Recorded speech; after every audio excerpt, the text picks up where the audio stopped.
I'm Shihab Ratansi in Washington. Here are the main stories brought to you by Al Jazeera. The US has formally declared 6 greenhouse gases harmful to the public's health.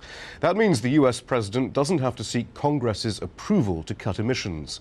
The announcement came as a global summit on climate change opened in the Danish capital. 15,000 delegates from nearly 200 countries are meeting in the hope of reaching a deal to curb global warming. Al Jazeera's Alan Fisher is in Copenhagen. He says the lofty goal of a heavy financial commitment by leaders is likely to be met with resistance.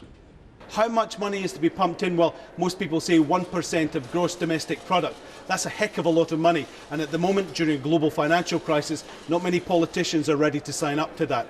But they know that they have to come up with something, and they have to do it within this 2 weeks. Here in Washington, D.C., the U.S. Environmental Protection Agency has officially declared greenhouse gases a danger to human health and the environment. That paves the way for the agency to regulate emissions without first requiring legislation from Congress, which has stalled. 2 separate attacks in Pakistan have left at least 46 people dead. The worst occurred at a busy market in the eastern city of Lahore, where 2 synchronized bombs killed 36 and injured about 100. Many of the victims were women and children. The attack came just hours after a suicide bomber killed at least 10 people in the northern city of Peshawar. Student demonstrations in Tehran turned violent on Monday as security forces fired warning shots at protesters.